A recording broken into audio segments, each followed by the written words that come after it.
Welcome back, everybody. About 3:30 on Thursday, the 16th of May. Time to do some work. Previous couple videos I had mentioned a steering bushing kit, and I finally found it. So these are the two bushings that in the last video kicked my butt in trying to get out. You can see the little knobs on there too. I have no idea how I'm going to fit these back in. They're essentially the same construction as the other ones, so that'll be something I'll concentrate on later. Came with a little end cap, that little flexible washer. This one's a little bit beefier than stock, and then several pieces of felt here. All this stuff is for bolting it back up. I'm not sure where each piece goes, but that'll be relatively straightforward, I'm sure, when I get to that point. So I just wanted to point that out before I forgot. So I got that stuff. Everything else you kind of see here is in support of essentially my only goal for today, it being a weeknight visit, is to get the boot in Raptor liner and potentially the bulkhead back into the second coat of Raptor liner to fix the scratch that I had primered over. So I got a couple things here. This is the spare tire cover. This guy, I'll back up a little bit so you can see all that. It's inside out for protection. These I got all this stuff from Rimmer Brothers when they were having a sale, but all of this stuff is made by Newtown Commercial. Those are essentially the go-to guys, from my understanding, for interiors. Park Lane Classics, also in the UK, is another company. That's a guy. I think people kind of go back and forth on whose quality wins out. This was a little bit more convenient for me, so I went with the stuff I could get from Rimmer Brothers. But anyway, the spare tire cover, which is probably, like I said, I probably didn't really need to bring that. This is a bunch of vinyl that I'm going to use in the wheel arches that are inside the car, not inside the boot. This is also a mat that goes in the back. This is made out of Hydora. What's this stuff called again? Hardora, and it's like a feltish stuff thing going down here, whatever this is. This goes on the boot floor. Got those guys. These guys here might be familiar to you. These go on the sides of the car at the B-post around the wheel arches. You can see the cutout there for the wheel arches. This is also in the interior of the car. Probably didn't really need to bring this, but I did. And then the final piece is this guy here. This is the backing plate. So this will go in the boot, but it covers the gas tank. So this is just essentially cardboard. You could take this and crack it with no problem whatsoever. There's also a little cutout in it here for, I think, the later cars. I'm not sure when, but they had a boot light because, you know, we're getting all classy and stuff. So that's what that's for. So obviously I won't be needing that. I may eventually use this as a pattern instead of what I'm actually going to use, just to make it out of something else, MDF or something like that. But anyway, I'm going to get this stuff fitted up in the boot, figure out where I need to get all of the Raptor liner down, especially going forward, to see how this kind of lays out, and just kind of see generally how this stuff fits. And then I had mentioned that I've got this piece. This is kind of the vanity piece that goes underneath the steering column. And I think I had it like this when I showed it to you, and in actuality, I think I might be upside down, but whatever. So that kind of fits there. Well, I bought the one from the black car, and you can see the top here. Those holes are really, really nice as compared to Dorothy's here, which is all messed up. So I'll clean that guy up and get that guy into the wrinkle coat. It's in the wrinkle coat's not in bad shape at all, actually. Maybe I'll try to clean it up first. Maybe I'll hold on to it and just kind of clean the stuff up at the top and keep some original stuff. But it is going to be right next to the other piece that I've already painted, and this wrinkle coat looks a little bit different of a pattern, so I'll put them next to each other. If it looks pretty opposite, I'll look at cleaning that up and then getting it in paint. Anyway, so that's really my only path for tonight. Like I said, is get this stuff fitted up and go into the Raptor liner mode. So this is kind of what it's going to look like. I got the backing plate in there, a little tight but not too bad, and then the floor mat. You can see this big. I got the spare tire bracket still in there. I'm not mentally prepared to cut this stuff yet to get that fit properly. So it looks a little short, but that's only because it rises up. But that should fit well. So I mean, really, what this essentially gets me down to is just about everything is really uncovered. It's not very finished back here, I guess you could say. Not that I expected it to be.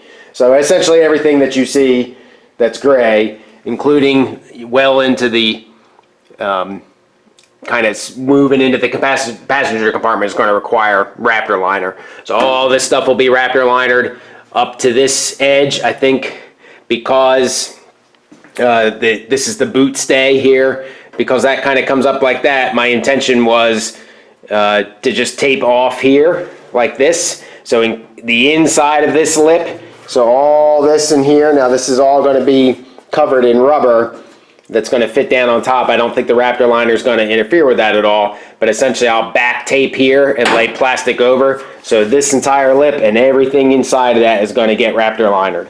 And then as far as moving forward, I tried to fit the B-post covers and they just weren't going in that easy. I know you have to manhandle them a little bit. And again, I'm not mentally prepared to potentially break something with that, so I'm not going to worry about it. The gas tank's going to go in here, so a lot of this stuff is going to be hidden, but I think what I might do is all this in here, this wheel arch gets covered in vinyl, so there's not really essentially inside the bounds of this curve here and down. If you can imagine a plane that does that, everything forward of that is going to be either covered in carpet, or there's that big backing plate, vanity plate that kind of goes back there to cover the gas tank from this side. Essentially all of that stuff behind there and in between is what I'm going to hit with Raptor liner. So I'm going to tape off everything in an imaginary plane straight down from here and back and get all that in Raptor liner. The trick is going to be how I'm going to reach everything. So I'm going to have to do several dry runs here. I also got a recommendation or an idea from Graham, who's a good a viewer of the channel, and you know I've been having the problems there with the oil cannon. He was wondering out loud, making a comment on if I had put Raptor liner underneath the sail plate here from under, if that would help with that oil canning at all. And I don't really have any idea, but it's definitely worth a shot. You can really see the areas of filler on there, kind of changing subjects on you. Really see the areas of filler there where I didn't get it quite perfectly smooth. That's okay. Between the polyester filler and the build primer, that stuff will all get built in as I work my way out to 600 grit wet and sanding everything. I got a pretty good low spot here, but I'm going to leave it because the bumper is going to cover here, and it's just not. Maybe if you look at it in profile, you kind of see it dishes in a little bit here. If we come over to the other side, it doesn't really dish in that much.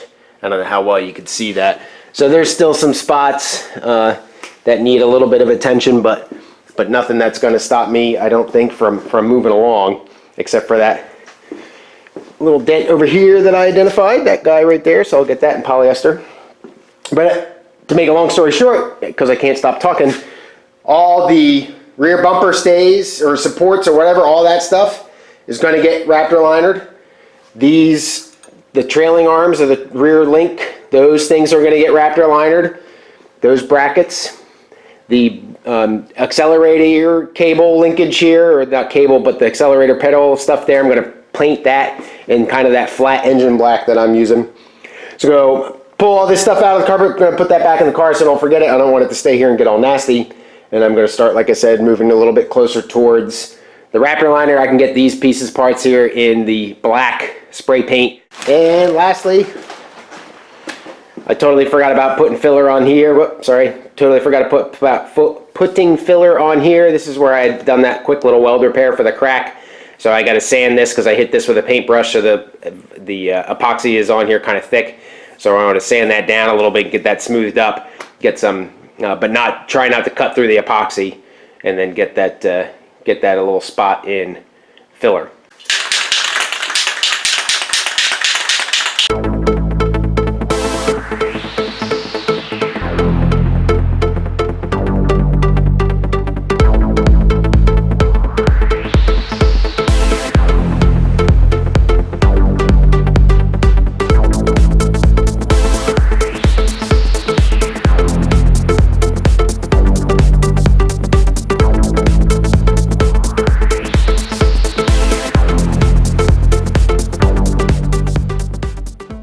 So again, I just want to kind of smooth this out and take the paintbrush marks out of there, and I'm going to use 80 grit to do that. So you can see almost immediately where the high spot, or excuse me, the low spot shows up here.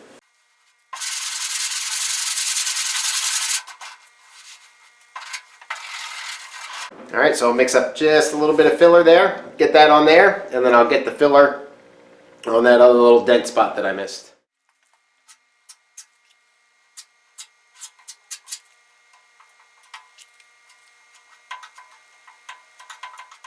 Got the second coat on the accelerator pedal linkage stuff there, so letting that dry up.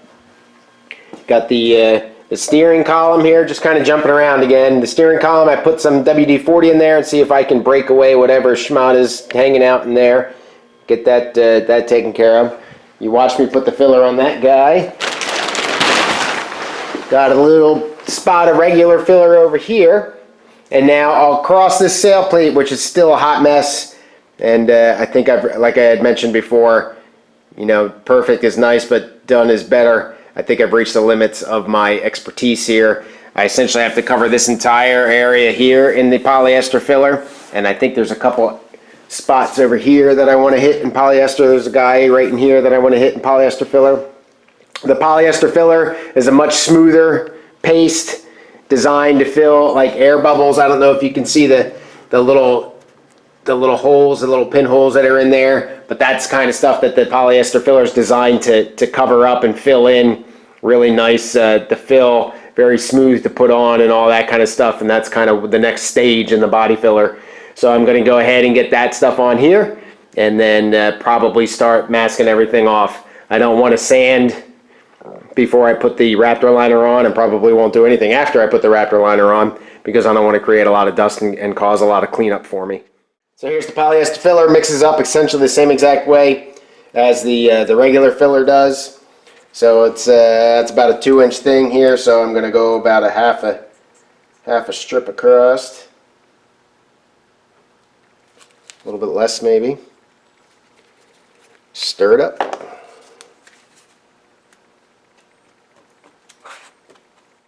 And you can feel it as you're mixing it that it doesn't mix as hard. It's wetter, I guess you could say. It almost feels like you're mixing it and it's a wetter consistency. Alright, we'll get to it. So there's the sail plate all in the polyester filler, and now I will move on to getting stuff. I'm going to let this cure up a little bit, going to look at the front firewall over there, but then move towards getting the stuff taped off back here so they don't have any overspray. Alright, got to sand this down, same thing, 40, then 80, then 150, just to get ready.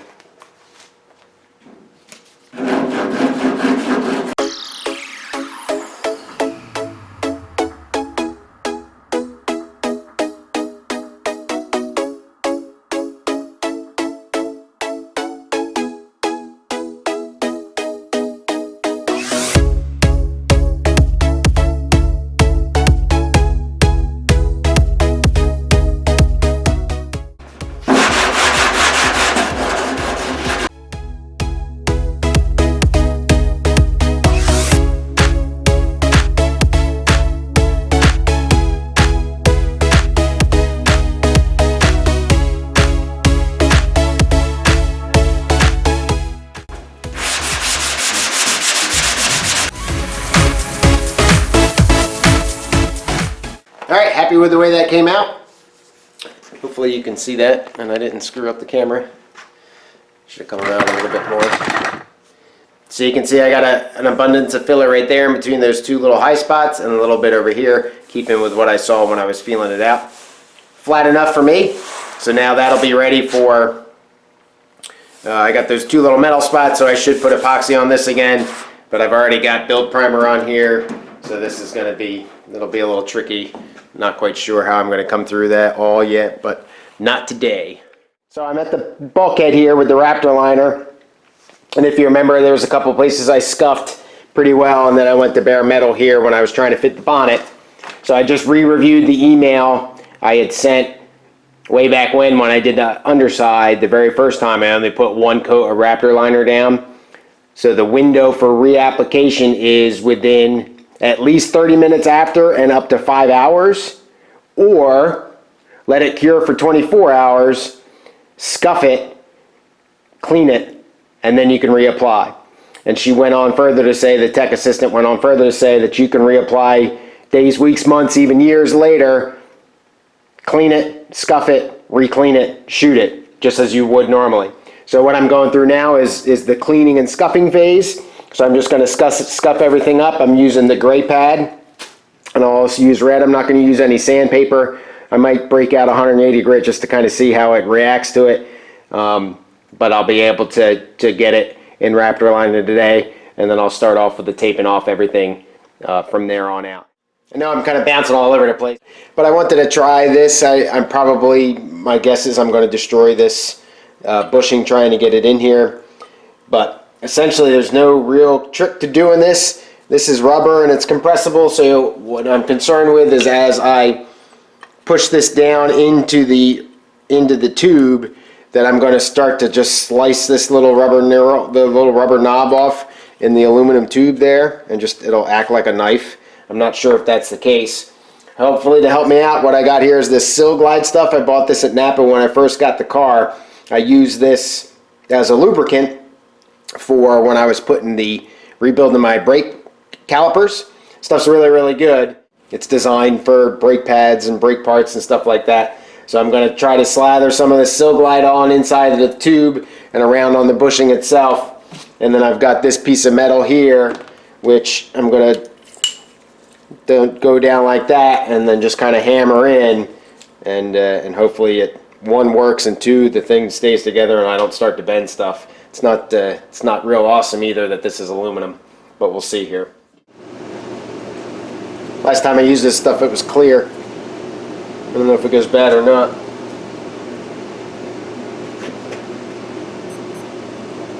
Put it all inside this tube.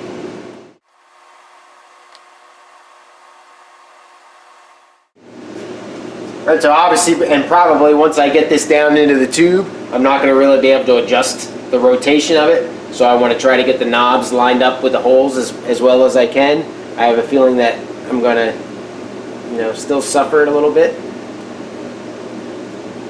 Alright, so hopefully I'll bang it straight down. I have a mallet, not my rubber mallet, but like a plastic soft blow hammer so that I don't try to bend this stuff. This does have the metal bushing in here, so hopefully that'll help. We'll see what happens. Alright, well that didn't work. Let's see if I'm cutting the rubber.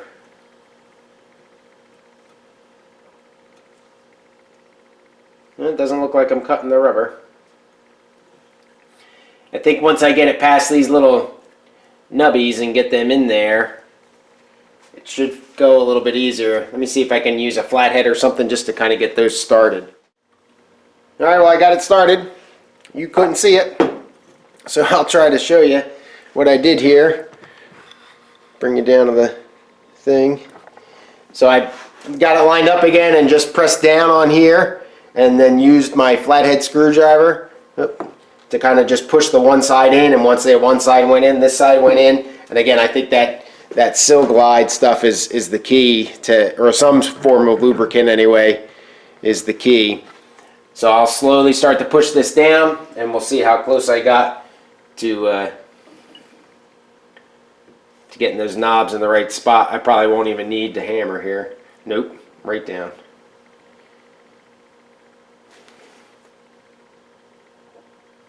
Alright, if you can see that knob starting to come around. Alright, little bit crooked, not much. Probably will be able to turn that. Alright, so what I did there, you probably didn't see it, is I just pressed in on the rubber and pushed it, and that gave me enough of a oomph with the screwdriver. See that knob's lined up pretty much right in the center on both sides. So you can see that bushing in there. Alright, so that was actually much easier putting it in than it was taking it out. So that's a beautiful thing.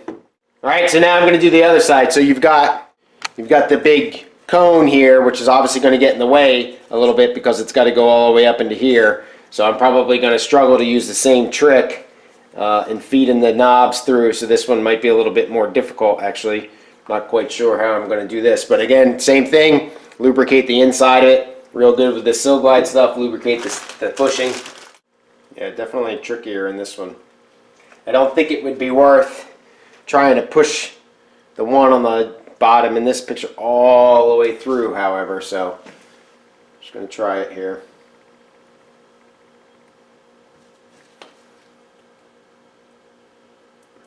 Alright, well that went right in. How am I getting lucky today? What did I do to get lucky?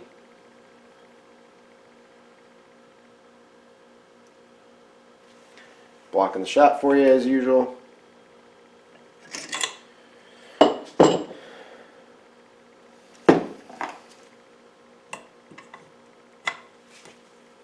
Alright, well, that lined right up. No problems. It's amazing.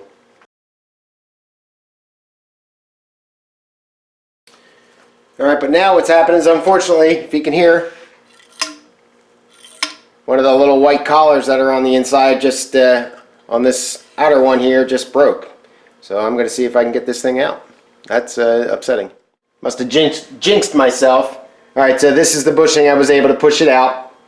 Didn't cause any damage to it. That rubber's pretty resilient. And it doesn't look like it's broken at all. It just looked like either me pushing it in or something caused that little Teflon sleeve in there to compress a little bit and just kind of get out of the way. So I'll try to be careful of that for the future. So I'll press this puppy in again, still glide it up again, and hopefully this time it'll stay together.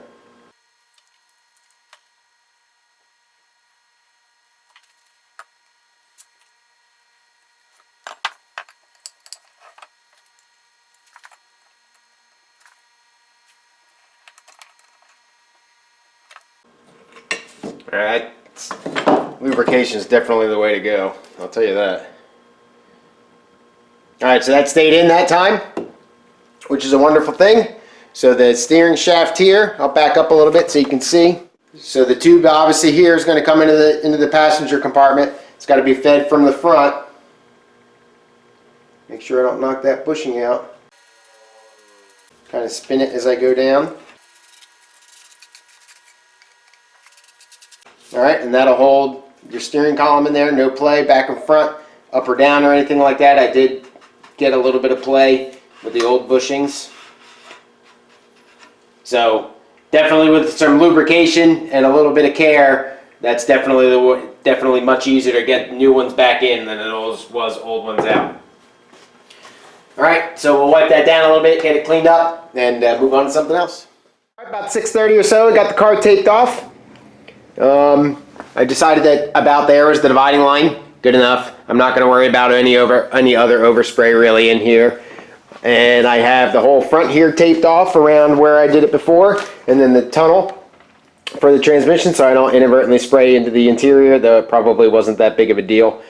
It's a little dark up here, but I think I have enough light to be able to see what I'm doing. This has all been scuffed up. You can probably see how it's got that white powder. I am going to hit everything again with wax and grease remover, and I also have my couple components that I'm also going to do Raptor liner on, specifically the trailing arms and the bumper things, brackets. I do have earplugs in these because the Raptor liner is much thicker than the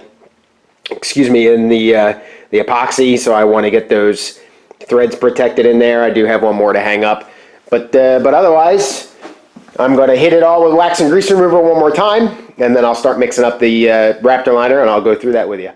Alright, so I am getting ready to mix the Raptor liner up. This is the tintable kind. If this is a new time or first time you're watching me spray this stuff, so I got several things going down over here. The Raptor liner itself, I bought a gallon kit. I probably haven't used, I think this is now it comes with 4 of these 1 liter bottles. This is my 3rd one, so I'm going to have more than enough. I could paint the whole car with the gallon kit. So I got the Raptor liner itself, the hardener, that all comes in the kit. So you get 4 of these bottles and 1 of these quarts, a 4-to-1 ratio for the Raptor liner itself, the tintable kit. And then I've got my base coat, the SPI red base coat here. This is what I'm using to tint it with. So this is base coat clear coat, not a single stage.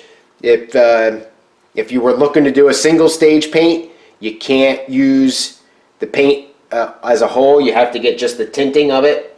But because this is base coat clear coat, this is fine to use that. and some urethane reducer. This is all Southern Polyurethanes. The base coat and the urethane reducer is Southern Polyurethanes. This is their medium reducer.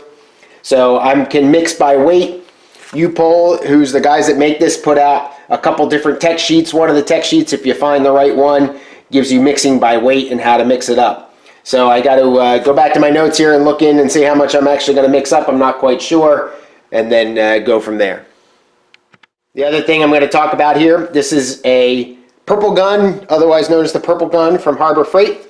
What I did with this is I pulled the tip off and I drilled the tip out with a 2mm drill bit in my lathe. This does come off here.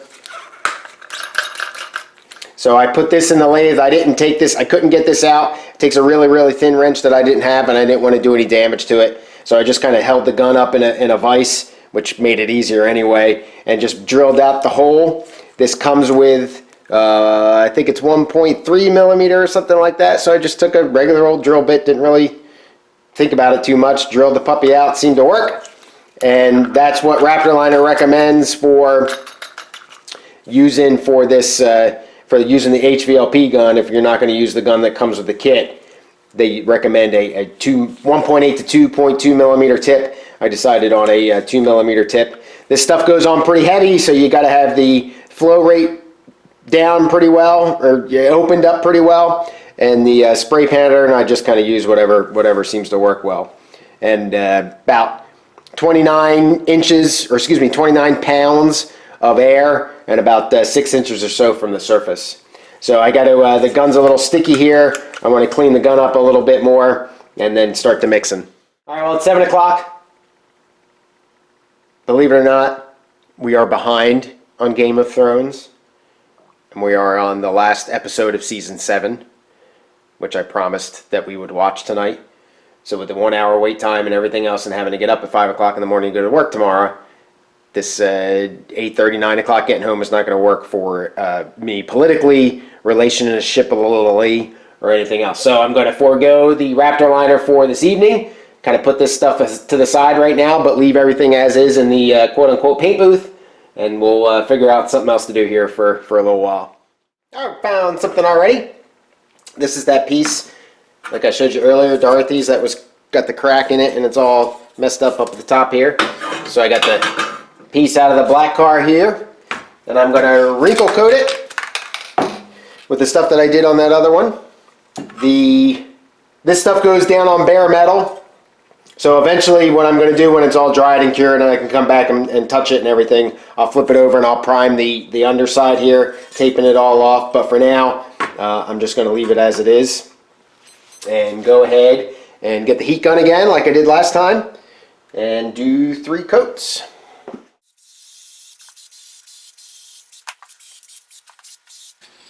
All right, we'll wait 5 minutes. All right, coat number 2, different direction. All right, 5 more minutes. Last coat. All right, we'll wait another 5 minutes and then get the heat gun out and start going to town. Got it zoomed in pretty far here. We'll kick the heat and see what happens.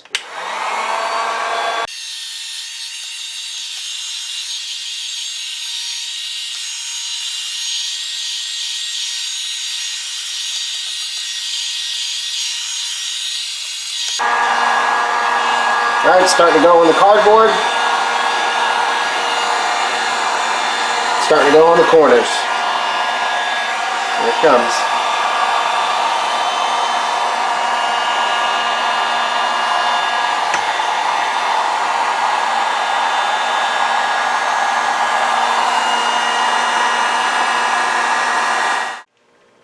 All right, looks like I got an even wrinkle everywhere. Happy with that. Actually, not even any defects in this one. Damn hot though. All right, all good. Howdy everybody, it's about 1:45 or so, Friday afternoon, 17th. Snuck over here, got out of work a little early, and I'm going to finish up what I didn't finish up yesterday. Game of Thrones Season 7 complete. Time to mix some Raptor Liner and get the boot area and those couple components painted. Here's the vanity cover plate. Still got to prime the back of it, but happy with the way that came out. All right, so as I had mentioned earlier, you can mix the Raptor liner by weight, which is very convenient because really none of the Southern polyurethane stuff can I mix by weight. So what I'm going to do now is I'm going to mix up about 250 milliliters of this stuff and look and see what it looks like. I may go to 500. Again, I'm doing the boot, the firewall in only one coat, and then all of those pieces over there. So I'll mix up 250 milliliters, which will give me 210 grams of the Raptor liner, 60 grams of the Hardener, and then 27 grams each of the base coat and the urethane reducer. And yeah, that's what I'm going to do. As I had mentioned, thread protection, especially for the Raptor liner stuff, is rather important. You don't want your threads to get all gummed up with paint and then try to clean them or chase them out and then mess it up and potentially cross-threading. So again, I'm using earplugs.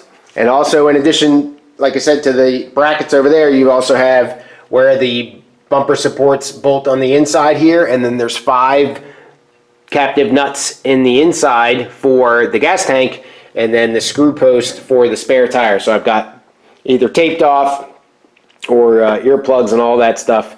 And again, you want to just make sure that you get that stuff taken care of before you go. So let's mix some Raptor liner up and get it down. All right, so first up is the Raptor liner itself. I shake it a little bit.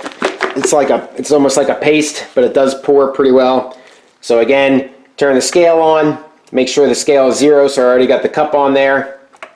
Hit the right power button, the proper power button. Now this is in grams, so you make sure your scale's on grams. 0 it up if you need to. Alright, so that's what the Raptor liner looks like. It's like a white stuff here. So we'll go in again. We're shooting for, what are we looking at? 210 grams.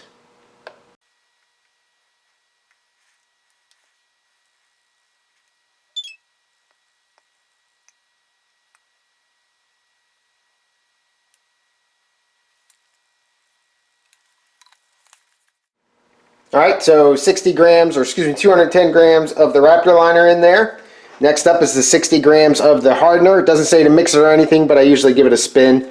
Just a quick, turn over. I did re-zero the scale. It's up to you if you want to re-zero the scale, as long as you want to do the math in your head. I just prefer to do it, zero it out each time. I like these cans because you can grab this little cap here and you pull, and your little spout comes out, which is pretty darn slick, especially considering that these things kind of chug and bubble at you sometimes. So some dry hardener in there, just kind of clean that off from prior use. Unscrew that puppy. Now I got the stick in there, so I'm going to leave the stick in there because that's based off of zeroing in and out. So 60 grams of this. Alright, 1 gram over. It's not too bad. It's 1 gram among friends. Get the cap, oops, get the cap back down. Reseal it. Now right here I stir this stuff up, and the reason I do that is because the Raptor liner is pretty thick, and with the first 1 or 2 times I was doing it, I didn't stir until I got all the ingredients in there, and what was happening is I was having the Raptor liner kind of stick in the bottom, and it was just not mixing up very well. So I do it like a little pre-mix here. Now the urethane reducer, and we only need 27 grams of this stuff.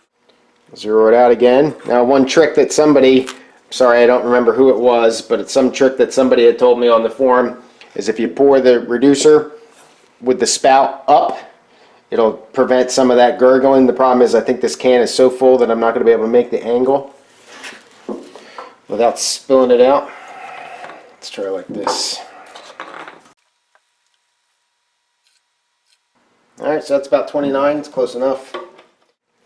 Alright, then finally is the paint itself. Now the fumes start to kind of pick up once the urethane reducer goes in, so I'm going to put my mask on now. This stuff is a lot less potent than the epoxy primer is, however, and it also sprays drier, you can say, I guess. There's less mist in the air because the stuff is so thick, so it's a little bit nicer to deal with from a human, compatibility standpoint. All right, beautiful red. Again, we're looking at 27 grams on here as well.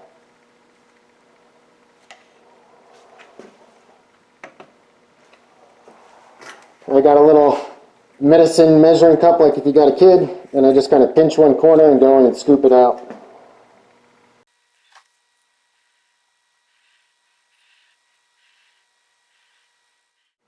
Alright, get that lid back on and stir, stir, stir.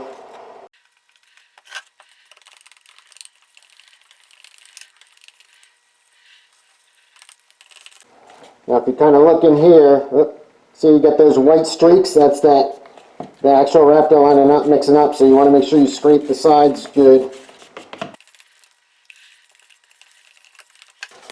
Alright, so that's mixed up. There's no induction time with this stuff, which is kind of nice, but the pot life is only 30 minutes, but the wait time is 60 minutes between coats. I think I mentioned that already, so that's kind of a bummer. It leads to potentially wasting some stuff. I'm going to do the boot first because I'm not sure I'm going to have enough paint in here. Then I'll do the brackets, and I'll do the bulkhead last, and say I'm going to need one coat of the bulkhead. Probably should have mixed up 500 milliliters, but we'll see how it sprays. Alright, so you want to set your test pattern up on the board the same way. This stuff sprays heavy, so you've got to open up your flow nozzle maybe a little bit more than you're used to. I didn't count the turns, but again, I'm just using that board and looking for the right pattern. Alright, so I'm going to try to get the hard to reach areas first so that when I move this hose around and everything, hopefully it doesn't cause any problems. Try to get up into the up top as well as I can, up underneath, and all that kind of stuff.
Of that you were really able to see, but coat 1 is down.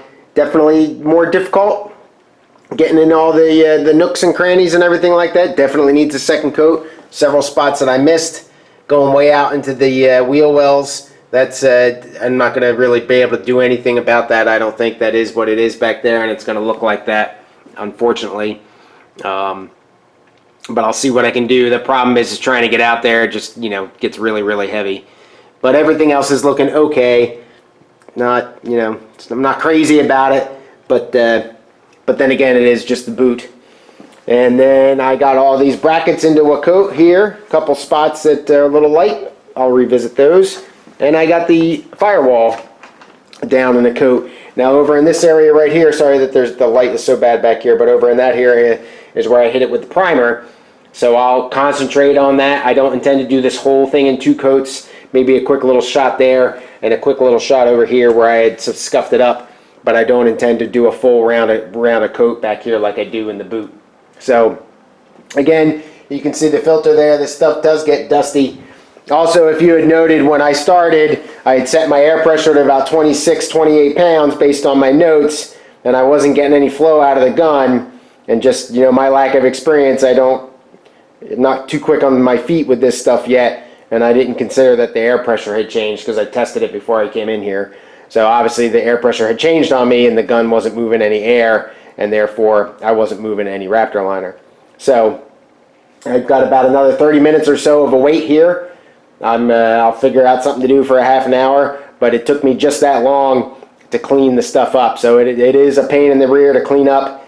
If you have a disposable cup system, even the Harbor Freight, I think, makes their own disposable cup system. It's a little cheap, but that's, you know, the guns are only $10. It's almost worth chucking the gun and going to the next gun. As much of a pain in the rear as this is to clean up. But anyway, that's we'll come back at you when we are getting ready for the second coat. So I don't know what the footage holds, but I did come out and mix up another 125 milliliters of the stuff. So I was just a little bit short on the brackets. I don't know if you saw me stop or not. Came back out, mixed it up real quick, went back in there and finished it up. So this next round, since I'm only doing a little bit of the bulkhead and the brackets, I'm probably going to mix up 600 and what do I got here? Let me see. 250 plus 125, so 375 grams there, or milliliters, excuse me. That's what I'll mix up for this next round. All right, what you got here is the turn signal indicator. Black plastic or melamine plate back here, which is for the electrical side of it. When you hit the knob and you want to turn, you press down, turn the wheel, and as the wheel comes back around to return, this little arrow thing will push up and it forces it back in. Same thing when you're going up, it's going to push it down and forces it back to return. That's how that kind of works. I don't really completely understand how that works in there. There's a lot of little parts and pieces and everything going on in there. Pretty complicated. But what I'm going to do is take the plastic off to get the electrical stuff out of there and take some brake cleaner to this and clean it all up. I also have a new knob at home. The same gentleman that made me the grommet for the handbrake, it also makes these knobs, so I've got several of those at home. Eventually I'll show you that. But this, I don't want to disassemble any of this stuff because one, it's complicated, and two, I'm just afraid that it won't be able to get it back together properly. So I'm just going to take brake clean to it and clean it up really well. It doesn't look like there's anything wrong with it, so I don't expect any problems.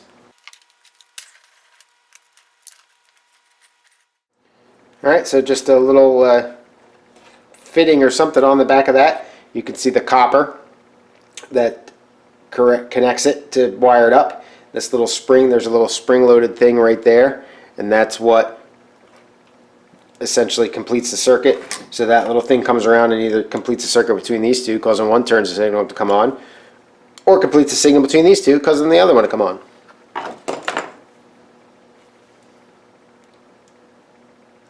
That little thing just pulls right off. There's an itty bitty little spring in there. Don't want to lose that guy.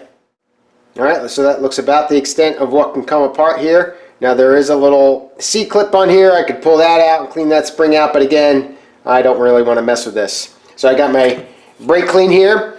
In case you haven't never used this stuff, or in case you haven't used it for a while, it was news to me because I hadn't used it for a while when I bought this can. They make a red brake clean, which is the original stuff, and a green brake clean, which is the low VOC stuff. It's supposed to be better for you and the environment, but it doesn't work worth a shit. So you always get the red can if you can.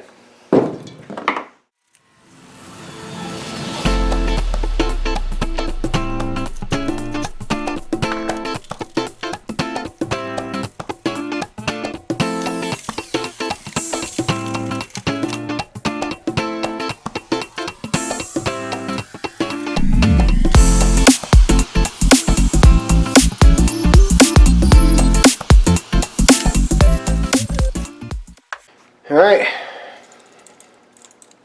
so that cleaned up pretty well compared to what it looked like, and still got this to worry about in the end here and all that. Nice thing about this brake clean stuff is it just kind of evaporates, doesn't really leave a residue so much. Alright, so I kind of got that a little bit done. I don't know how much you saw of that.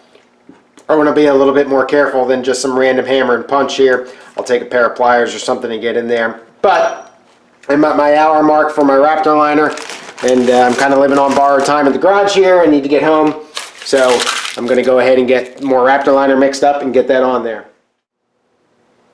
Alright, that's a lot of Raptor liner. We're going to go in, spray this puppy down. Hopefully I get good coverage this time. Probably overmixed, but that's okay.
second coat on. Everything's all cleaned up already, so I don't have to worry about that.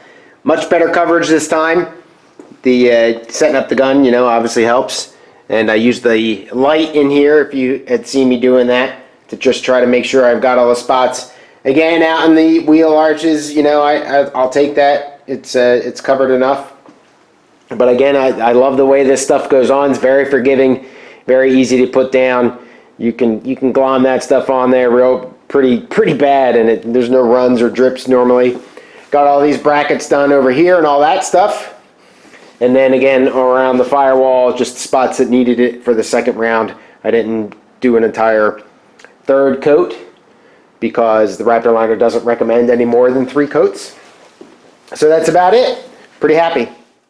Alright folks, that's all I got for tonight. Thanks so much for watching. Leave a comment below. Tell me what you think. Hope you enjoyed watching the Raptor liner stuff go on. It is very nice to use, very easy. I struggle with whether or not I should put it under the bonnet, but it's just not the look that I want under there. Really, the only Raptor liner I have left is in the wheel arches, which is just a couple touch-up spots. I might even hit it with a paintbrush instead, but we'll see. Maybe an abbreviated visit this weekend, but otherwise, have a good rest of your weekend, and I'll see you next time. Cheers.